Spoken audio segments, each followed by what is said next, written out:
सुप्रभात. राम प्रहरी. आजच्या चिंतनाचं शीर्षक आहे दर्शन, साक्षात्कार आणि तत्वज्ञान. दर्शन, साक्षात्कार आणि तत्वज्ञान.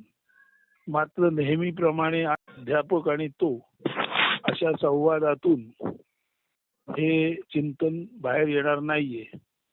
तर पुस्तकामध्ये जे लिहिलेलं आहे ते वाचून ते स्पष्ट करून सांगितलं जाणार आहे. याचं कारण असं आहे की रोजच ऐकलं जातं, बरेच दिवस चालू आहे, कदाचित काही वर्ष चालू आहे, तरी वरचे वर ब्रह्मानंद म्हणजे काय, ब्रह्माची अनुभूती कशी येते, हे तेच तेच प्रश्न विचारले जातात.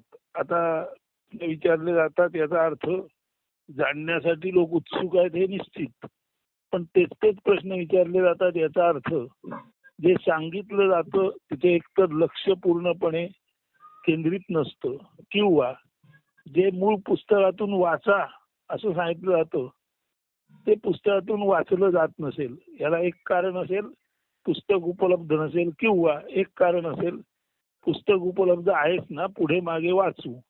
असं पुढे मागे वाचू वाचू वाचू म्हणताना वांद्रासारखी अवस्था होत असेल की उद्या उठल्यावर घर बांधू, घर बांधलं जात नाही, वाचलं जात नाही, आणि प्रश्न पुन्हा पुन्हा तोच तेच विचारले जातात. तरी सुद्धा प्रश्न विचारले जात आहेत. ही आस्था महत्वाची आहे. आणि त्या आस्थेनच हा जो साधू आहे माळावर बसलेला किंवा गुहेत बसलेला, त्या साधूला त्या गुहेतून बाहेर काढण्याचं काम मी आस्थेनच केलेलं आहे. त्यामुळे आता प्राध्यापक साधू असं न करता, जसं गुहेतल्या वाघाला जाळ दाखवतात आणि वाघाला बाहेर काढतात, तसं त्या साधूला त्याचा जो परिवेश आहे साधूचा तो दूर करून त्याला बाहेर काढलेला आहे या प्रश्नाने. आणि म्हणून ब्रह्म म्हणजे असतं काय, ब्रह्माचा अनुभव म्हणजे काय, झाल्यानंतर दर्शन, साक्षात्कार, तत्वज्ञान म्हणजे काय, यासारख्या प्रश्नांना एकत्रित उत्तर द्यायचा प्रयत्न केला जाणार आहे. आणि त्यासाठी कृपा करून जे पुस्तक सांगतो ते पुस्तक, त्याचा पान नंबर आपल्याजवळ असेल तर एकदा ऐकल्यानंतर पुन्हा ते नीट वाचावं, म्हणजे याचा पूर्ण बोध होईल. तर आता सरळ सुरू करूया. दर्शन, साक्षात्कार, तत्वज्ञान आणि त्यावर आधारित ब्रह्माची अनुभूती म्हणजे काय. तर श्रोते हो, तुम्ही सर्व सज्जन आहात आणि तुम्हाला निश्चितच या विषयाची उत्सुकता आहे, म्हणून वरचेवर प्रश्न विचारले जातात. तर त्या प्रश्नाचं स्वागत करतो आणि पुन्हा एकदा सांगतो ते सर्व काळजीपूर्वक ऐका. आपणाला माहितच आहे की आत्मोपनिषद हे जे पुस्तक आहे त्या पुस्तकामध्ये काय केलेलं आहे, तर मेघवृष्टी आणि इतर अनेकानेक जी पद्य तत्वज्ञान दर्शक ब्रह्माचं ज्ञान देणारी आहेत त्यांची एक सूची लावलेली आहे आणि त्याची प्रकरणं केलेली आहेत. त्यातलं पहिलं प्रकरण आहे अमन पाद. पाद याचा अर्थ अध्याय. पहिल्या अध्यायामध्ये मनाचं अमन कसं होतं ते सांगितलेलं आहे. दुसरा अध्याय आहे त्याचं नाव आहे संत पाद, म्हणजे मनाचं अमन झालं की हा अमनी माणूस स्वतः संतत्वाकडे कसा क्रियाशील होतो आणि स्वतः संत बनण्याच्या दिशेने कसा तो मार्गक्रमण करतो. तिसरा पाद आहे देवपाद, म्हणजे अमन झाल्यानंतर अमनी माणूस संत होतो. संत माणूस देव किंवा दिव्यत्वाकडे पुढे जातो. देव जो आहे तो देवच, गु म्हणजे अज्ञान आणि रु म्हणजे प्रकाश, तो देवच अज्ञान नष्ट करणारा प्रकाश म्हणून, गुरु म्हणून तुमच्या आमच्या हृदयात आत्मारूपे प्रकाशतो. आणि हे सर्व झाल्यानंतर माणसाचं अमन झालं की अमन पाद, म्हणजे आता पाद याचा एक अर्थ आहे, पाद म्हणजे पद असाही अर्थ आहे. अमन पाद म्हणजे मनाचं अमन होणं हे पहिलं पाऊल.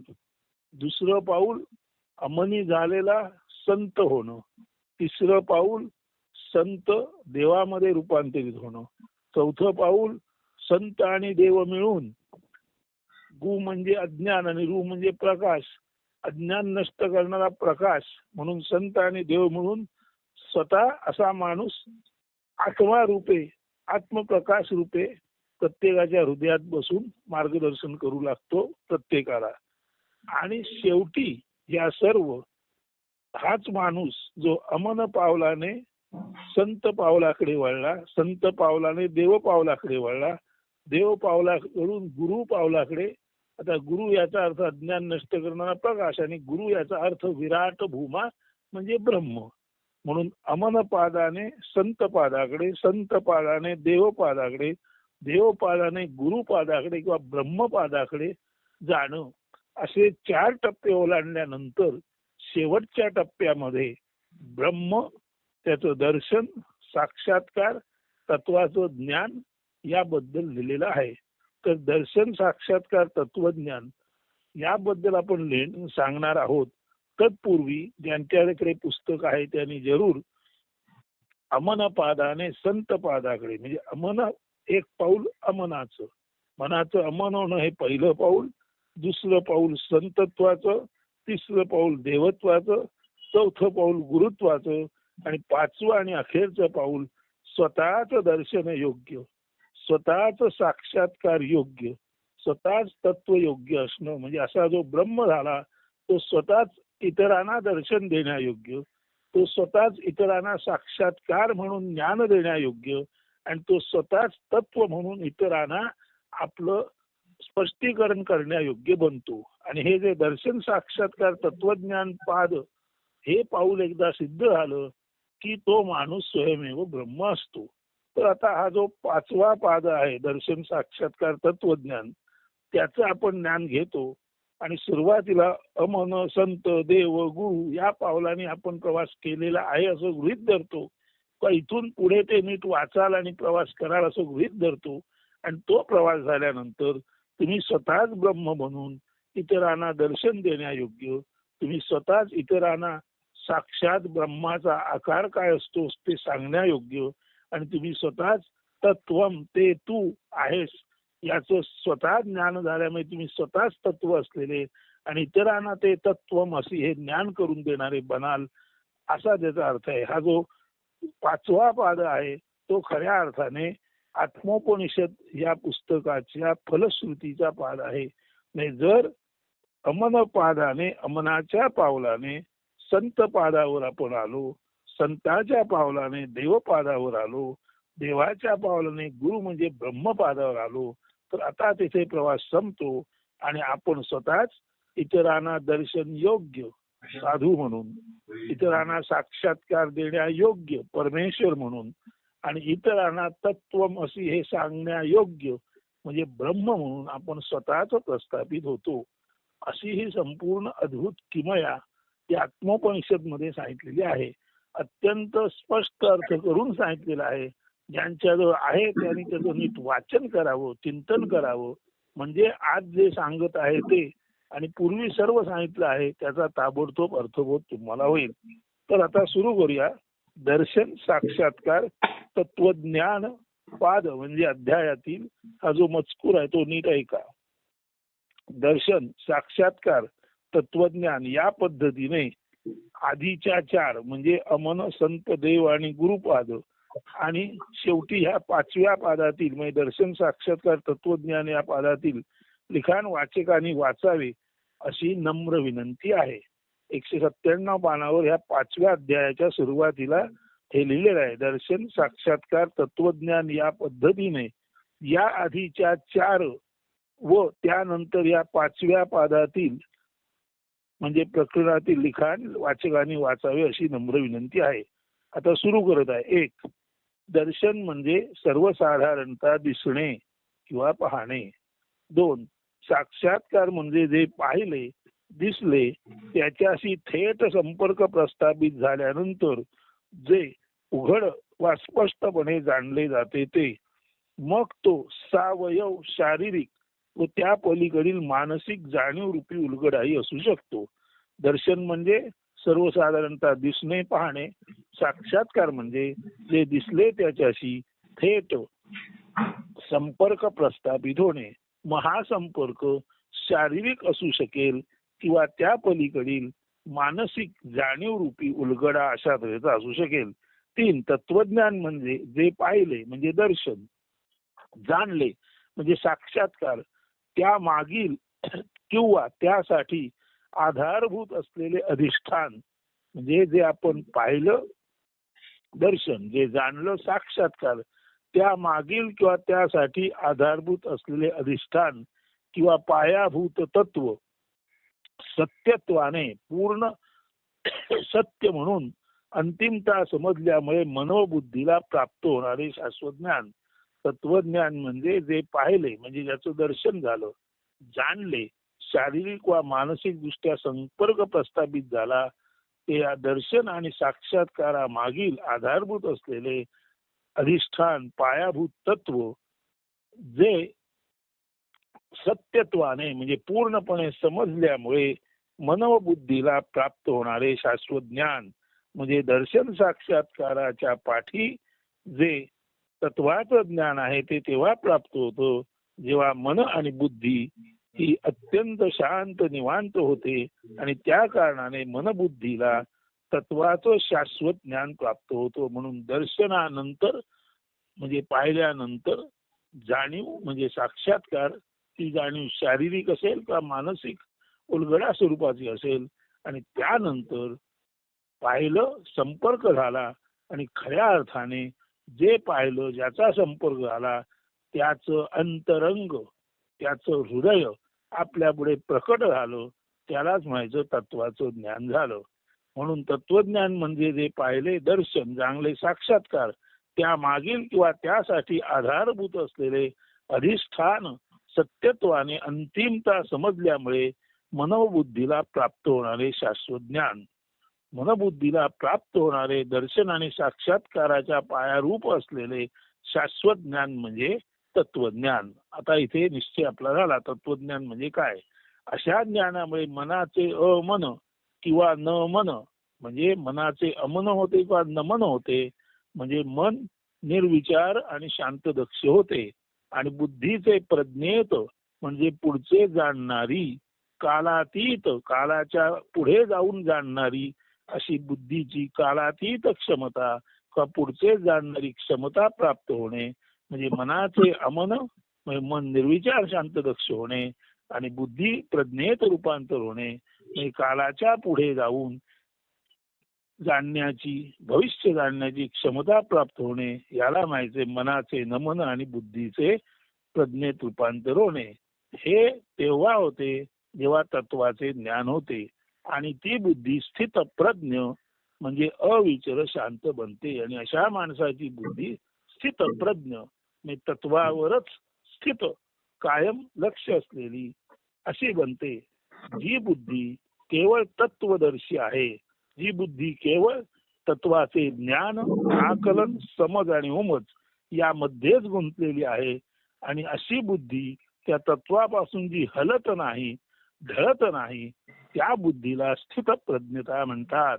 स्थितप्रज्ञता म्हणजे विश्वाच्या मुळाशी असलेले जे मूळ तत्व आहे त्या तत्वाचा विचार, त्याचं चिंतन, तिथे लक्ष, आणि तिथेच संपूर्ण भाव एकवटून जी बुद्धी त्या तत्वाशी निष्ठ राहते, अशा तत्वनिष्ठ बुद्धीचेच रूपांतर जेव्हा पूर्णत्वाने ज्याला आपण म्हणतो साक्षात्कारी बुद्धी म्हणून होते, तेव्हा अशी तत्वाशी निष्ठ असलेली बुद्धी जेव्हा प्रत्यक्षात दर्शन साक्षात्कार तत्वज्ञान याचा उलगडा त्या माणसाला करून देते, तेव्हा अशा माणसाची ही मुळाशी ब्रह्माशी स्थित म्हणजे अत्यंत तटस्थ असलेली बुद्धी, हीच बुद्धी आता, पूर्वीची बुद्धी त्याची व्यावहारिक होती, आताची बुद्धी त्याची आध्यात्मिक म्हणजे ब्रह्मबुद्धी होते. म्हणून मनाचे नमन आणि बुद्धीचे प्रज्ञात रूपांतर होणे म्हणजेच बुद्धी स्थितप्रज्ञ होणे, आणि बुद्धी अविचल शांत राहून तिने ब्रह्माचं ज्ञान करून घेणे. आता शांत दक्षतेबद्दल थोडे अधिक पाहू.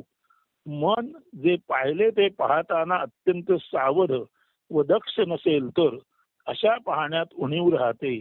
एक तर पाहताना काही तपशील नजरेतून व बुद्धीतूनही सुटतो वा वगळला जातो, किंवा संदर्भित पाहण्याशी संबंधित नसलेले किंवा जे आपण पाहतो त्याच्याशी संबंधित नसलेले दुसरेच काही पाहिले जाते. योग्य तपशील सुटणे वा असंबंधित योग्य तपशील बुद्धीतून आणि नजरेतून सुटणे, आणि तत्वाशी संबंधित नसलेला तपशील जमा करणे, योग्य तपशील सुटणे वा असंबंधित म्हणजे एकतर योग्य जो तपशील आहे तो ज्ञानातून बुद्धीतून सुटतो, किंवा असंबंधित म्हणजे नॉन रिलेटेड जी माहिती आहे ती जमवली जाते. म्हणून योग्य तपशील सुटणे वा असंबंधित म्हणजे नॉन रिलेटेड मॅटर जमा करणे, या दोन्ही प्रकारात योग्य ते दर्शन म्हणजे जे दर्शन आपण जे पाहतो ते आणि आपल्याला जे पाहायचं ते यामध्ये अंतर तेव्हा राहतो जेव्हा आपल्या मनबुद्धीतून योग्य तो तपशील सुटतो आणि दुसराच तपशील तिथे नव्याने जोडला जातो.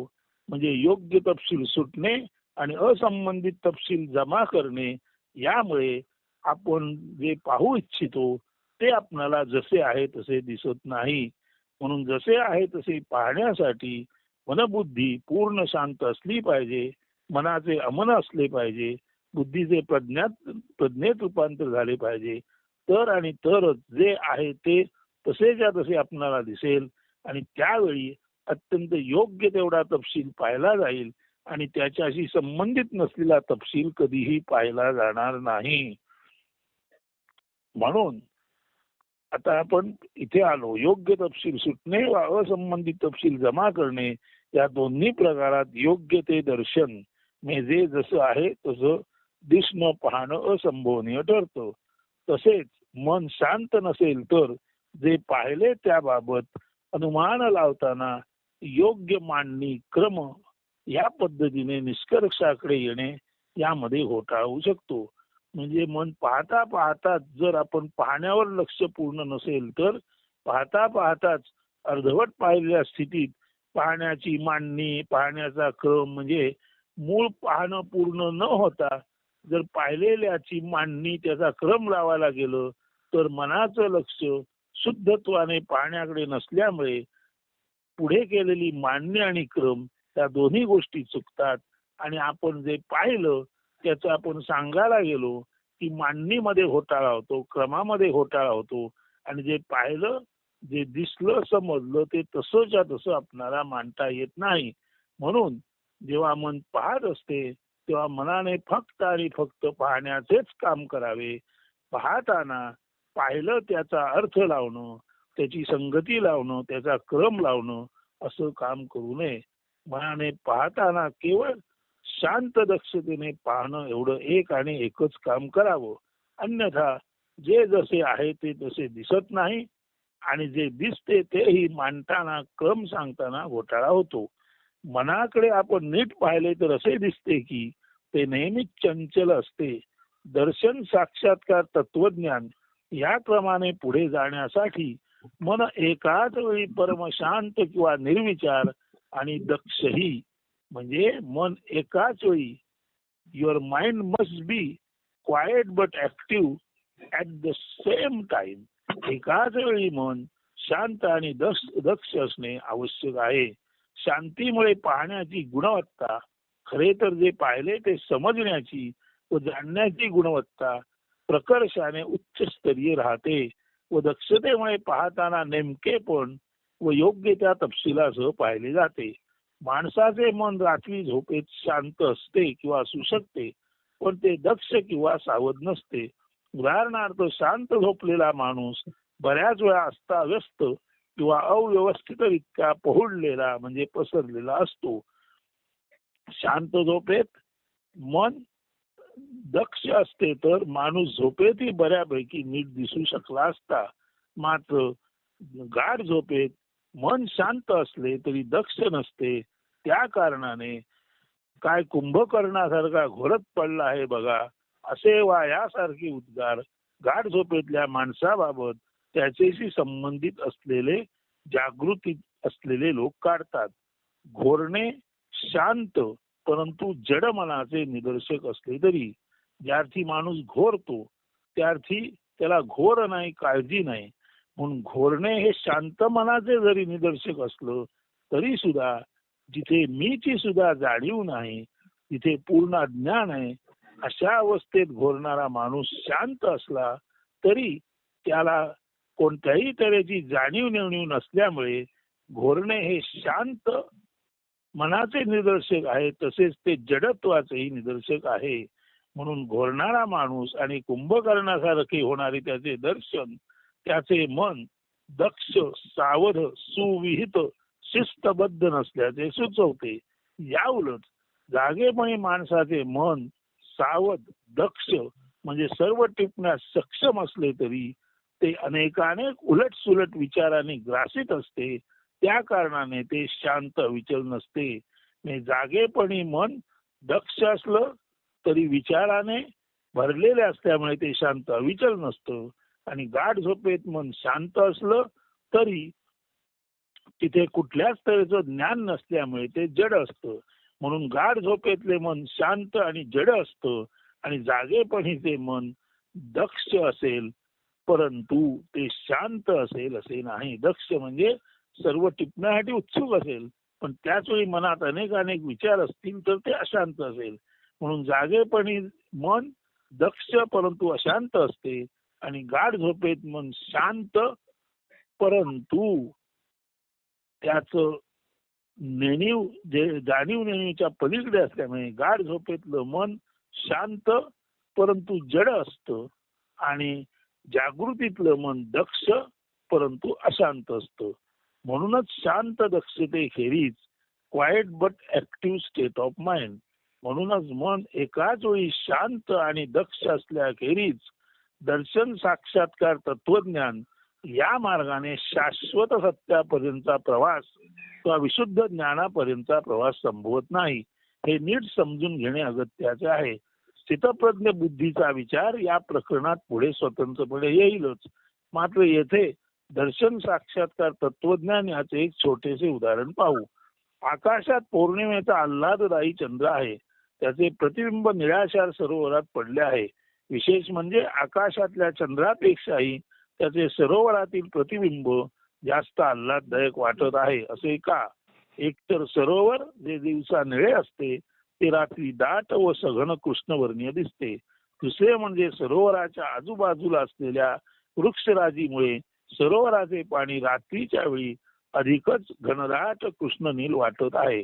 तिसरे म्हणजे सरोवराचे पाणी पूर्ण त्या तरंग व लाटा या वाचून आहे, म्हणजे ते निस्तब्ध शांत आहे.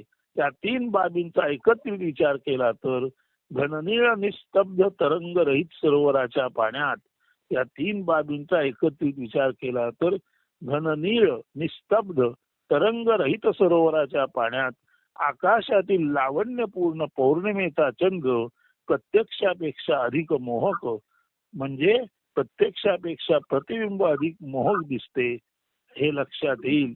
आणि हे असे का होते हे समजून येईल. हे समजण्यासाठी एक, शांत सरोवराप्रमाणे मनही शांत हवे. दोन, सरोवराच्या पाण्यावर आजूबाजूच्या वृक्षराजी, रात्रीचे वातावरण यांचा परिणाम होऊन ते जसे म्हणजे सरोवराचे पाणी जसे परमशांत झाले किंवा सरोवराच्या पाण्याने परिसरातल्या तपशिलाची जशी इत्तंभूत नोंद घेतली व ते शांतीतून परमशांतीकडे वळले, तसे मनही दक्षतेने सारे टिपणारे व शांतीतून परमशांतीकडे वळणारे, अग्रेसर होणारे शांत दक्ष ऍक्टिव्हली क्वाईट हवे. तीन, सरोवराच्या शांत दक्षतेमुळे जसे आकाशातील शुक्ल पूर्णेंदूचे अद्भुत दर्शन झाले, तसेच दर्शन मनालाही शांत दक्षतेमुळेच होऊ शकते. येथेच सरोवर आणि मन यांचे शांत दक्षतेचे रूपक संपले. येथून पुढे काय होते ते पाहू. एक, मनाच्या शांत दक्षतेमुळे पौर्णिमेच्या चंद्राचे मनालाही अद्भुत दर्शन झाले, जसे सरोवराला त्याच्या शांत निस्तब्ध पाण्यात चंद्राचे दर्शन झाले. दोन, या शांत दक्ष मनामुळे माणसाच्या बुद्धीलाही शांत दक्षता, क्वालिटी ऑफ ऍक्टिव्ह क्वाइटनेस, म्हणजे मन शांत झाल्यामुळे त्याची बुद्धी सुद्धा शांत दक्ष झाली, बुद्धी सुद्धा स्थिर झाली आणि दक्ष म्हणजे ऍक्टिव्ह झाली. समजून घ्या, या शांत दक्ष मनामुळे माणसाच्या बुद्धीलाही शांत दक्षता प्राप्त झाली, म्हणजे क्वालिटी ऑफ ऍक्टिव्ह क्वाइटनेस प्राप्त झाली. तीन, यामुळे त्याची बुद्धी अधिक सावध होऊन साक्षात्कारामध्ये प्रत्यक्षाहून अधिक मोहक प्रभावी दर्शन होते, हे त्याला समजले. चार, पुढे जाऊन दर्शनापेक्षा साक्षात्कार अधिक मोहक प्रभावी असतो हे त्याला समजूनही यद दृष्टम तद नष्टम, जे आपण पाहतो त्यापेक्षा त्याचा साक्षात्कार, जे आपण पाहिलं त्याच्याशी जेव्हा आपण शरीर आणि मनाने जोडले जातो जाणीव पातळीला, तेव्हा लक्षात येते की दर्शनापेक्षा साक्षात्कार अधिक मोहक प्रभावी असतो. परंतु हे समजतानाच आपली बुद्धी सुद्धा प्रज्ञेत रूपांतरित झाली आहे. त्यामुळे त्या बुद्धीला हेही कळते यद दृष्टम तद नष्टम, दिसते ते नासते या न्यायाने नाही आकाशातील चंद्र शाश्वत आणि अजिबातच, या न्यायाने नाही आकाशातील चंद्र शाश्वत आणि अजिबातच नाही त्याचे सरोवरातील वा मानस सरोवरातील अधिक आकर्षक प्रतिबिंबही शाश्वत, याचीही त्याला उमग आली. म्हणजे मन शांत दक्ष आलं आणि बुद्धीचं प्रज्ञेत रूपांतर झालं. त्यामुळे जरी प्रत्यक्षापेक्षा साक्षात्कारातील दर्शन अधिक मोहक असले तरी बुद्धीचं प्रज्ञेत रूपांतर झाल्यामुळे त्या बुद्धीला कळलं यद दृष्टम तद नष्टम, नाही आकाशातील चंद्रही शाश्वत आहे आणि निश्चितच नाही त्याचे पाण्यातील अधिक मोहक प्रतिबिंबही शाश्वत आहे. म्हणजे चंद्र शाश्वत आहे, त्याचे प्रतिबिंब शाश्वत आहे. यद दृष्टम तद नष्टम, दिसते ते नष्ट होते, हे आता बुद्धीला इथे ज्ञान झाले. 5 सरते शेवटी पण सर्वात महत्वाचे असे त्या दर्शन साक्षात्कार मार्गात त्याला तत्वाचे ज्ञान झाले. काय आहे तत्वाचे ज्ञान? ऐका, टप्प्याटप्प्याने ऐका. ओ, दिसते ते नासते. ब, म्हणूनच सारे जग मिथ्या भ्रममूलक किंवा भ्रमाचा भोपळा आहे. आकाराचा अंत, गुणाचा अंत, भावाचा अंत, क्रमशः आकाराचा अंत निराकारामध्ये, गुणाचा अंत निर्गुणामध्ये आणि भावाचा अंत निर्भावात आहे. क, जेथे अंत तेच साऱ्यांचे उत्पत्ती स्थान आहे. म्हणजे दिसते ते नसते, गुणाचा निर्गुणात अंत होतो, साकाराचा निराकारात अंत होतो आणि भावाचा निर्भावात अंत होतो. क, जेथे अंत होतो तिथूनच पुन्हा सर्व सारे निर्माण होते.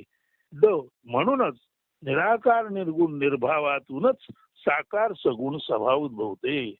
जिथे जेथे नष्ट होते तिथूनच ते सर्व जन्माला येते. म्हणून निराकार निर्गुण निर्भावातूनच साकार सगुण स्वभाव जग उद्भवते. म्हणजे वेगळ्या अर्थाने एव्हरीथिंग कम्स फ्रॉम नथिंग.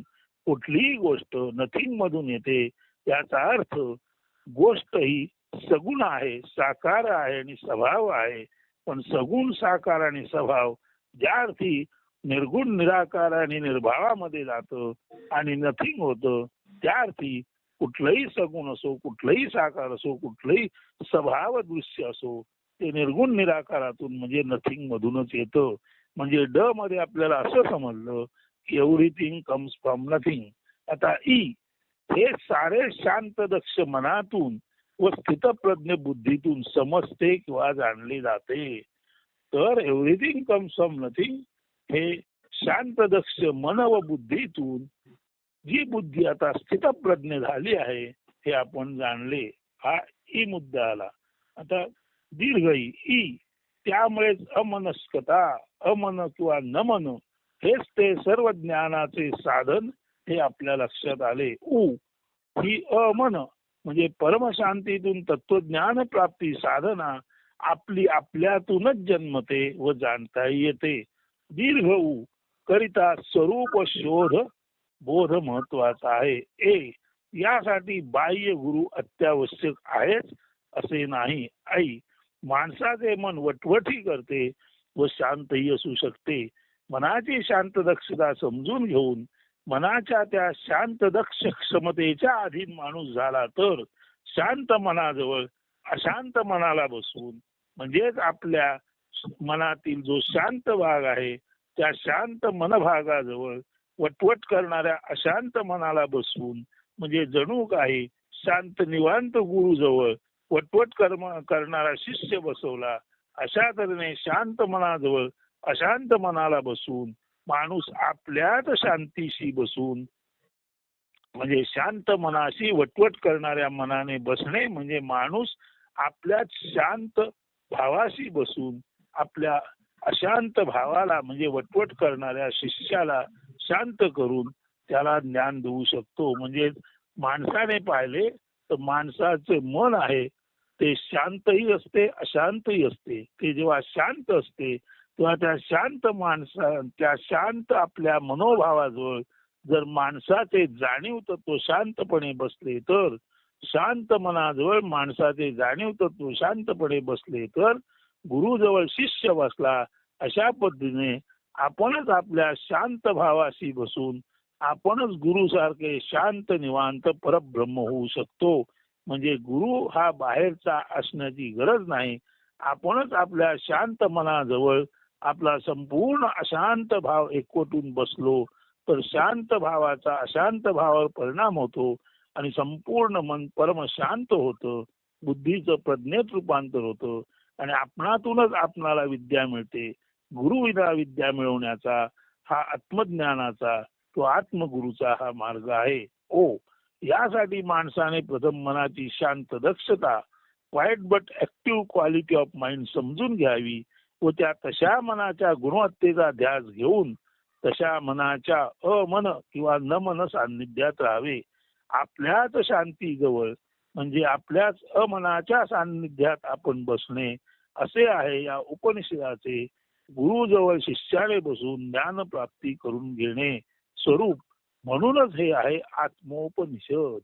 त्या पुस्तकाला आत्मोपनिषद का नाव दिलं तर आत्मा म्हणजे अंतःकरण किंवा आपण, आत्मा म्हणजे अंतःकरण किंवा आपण, याला कैवल्याचे विद्यापीठी गुरु शिष्य नारायण असेही वर्णन करता येईल.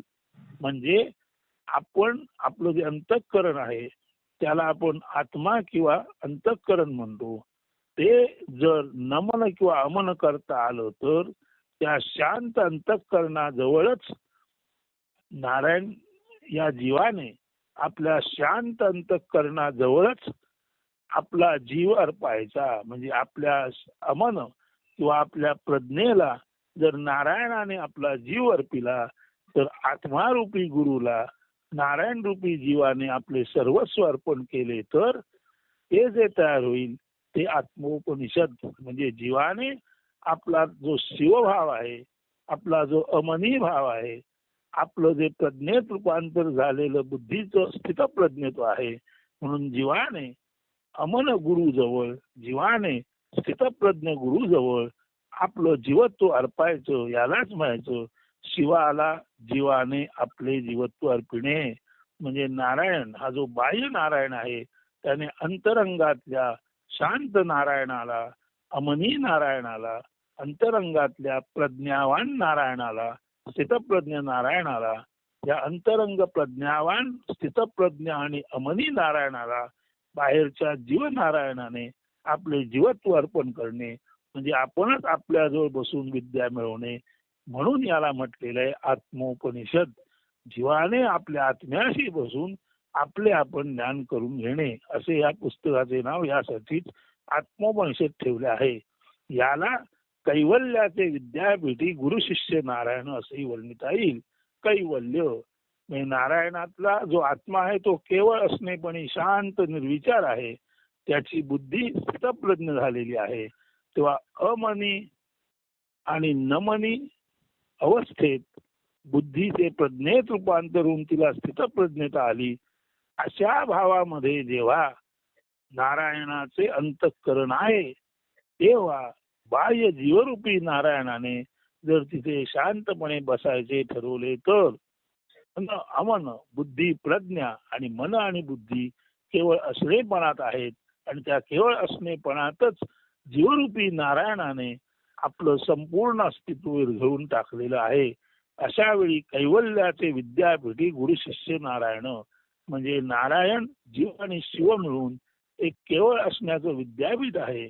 आणि केवळ असणे, शांत असणे, अमन नमन असणे, स्थितप्रज्ञ असणे हा अभ्यासक्रम या कैवल्याच्या विद्यापीठात आहे. आणि हा अभ्यासक्रम आत्म्याजवळ बसून, शिवाजवळ बसून जीवरूपी नारायण पूर्ण करीत आहे.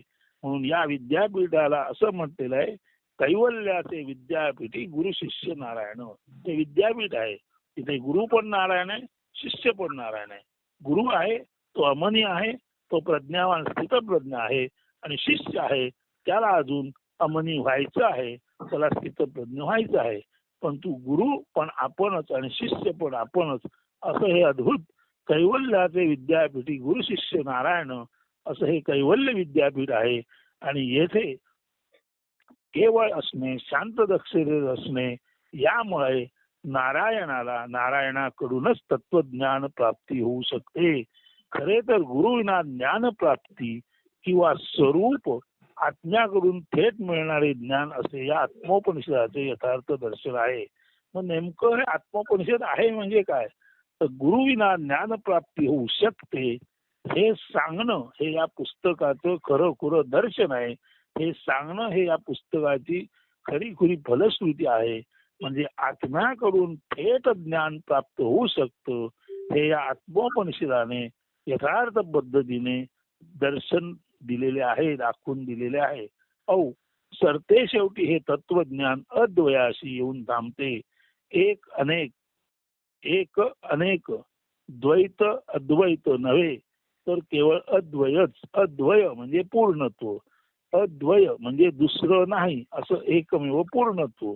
या पूर्णत्वातच दर्शनी दृष्टीला म्हणजे वरवरच्या दृष्टीला या अद्वय ब्रह्मातच ज्याची दृष्टी अजून पूर्णत्वाला पोचली नाही, अशा या अद्वय ब्रह्माला पाहताना सर्वसाधारण माणसाला, जो अजून अमनी झाला नाही, ज्याच्या बुद्धीचं प्रज्ञेत रूपांतर झालं नाही, त्याला मात्र या केवळ असणे पण केवळ अद्वय एक आणि केवळ एकच असलेल्या अशा या ब्रह्मामध्ये त्याला त्याच्या मनाच्या चंचलतेमुळे आणि बुद्धीच्या सैरभैर असण्यामुळे एकाच केवळ असण्यामधून अनेक द्वैत, वेगवेगळे विरोध, रंगरूप गुण दोष भाव, अभाव, विष, अमृत, गणना, मोजमाप ह्या गोष्टी दिसतात. खरं सांगायचं म्हणजे इथे केवळ एक आणि एक असणे अशा अर्थी अद्वय चैतन्य आहे. आणि हे अद्वय चैतन्याची जाण अमनी आणि प्रज्ञावान माणसालाच होऊ शकते. जोपर्यंत माणूस अमनी आणि प्रज्ञावान स्थितप्रज्ञ होत नाही, तोपर्यंत हे अद्वय चैतन्य केवळ असणे पण माणसाला वेगवेगळ्या रंग रूप गुण दोष भाव अभाव विष अमृत गणना मोजबाब यामध्ये जाणवते. खरे तर असे काहीच नाही.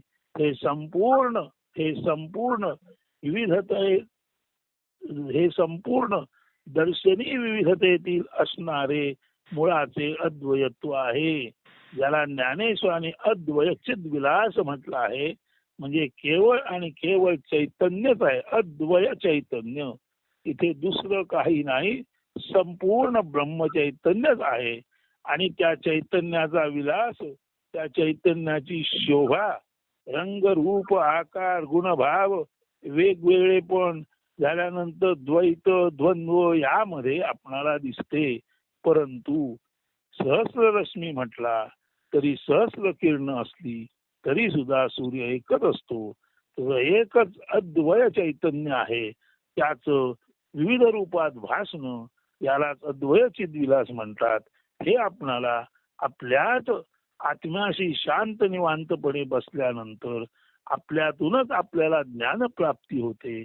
हेच ते आत्मज्ञानाचे कैवल्य विद्यापीठ, ज्या विद्यापीठात गुरु पण नारायण, शिष्य पण नारायण आणि मिळणारे ज्ञानही नारायणाचे म्हणजे अद्वय चैतन्याचे. एकदा का हे ज्ञान झाले की सर्व विरोध, रंग रूप गुण दोष भाव अभाव विष अमृत गणना मोजमाप तुलना सर्व नष्ट होते आणि केवळ अवर्णनीय असणे, अनडिस्क्रायबेबल एक्झिस्टन्स, ज्याचं वर्णन करता येत नाही असं अवर्णनीय असणं उरतं. मात्र तेच सत्य, असं हे केवळ असणं हेच ते सत्य. तत्सत, त्यालाच तत्सत म्हणून तत्वज्ञानी लोक गौरवतात. आता वाचकानेच ठरवावे, दर्शन साक्षात्कार तत्वज्ञान या मार्गे आपण तत्सत पर्यंत पोचणार का. आस्था हीच आहे व्यवस्था.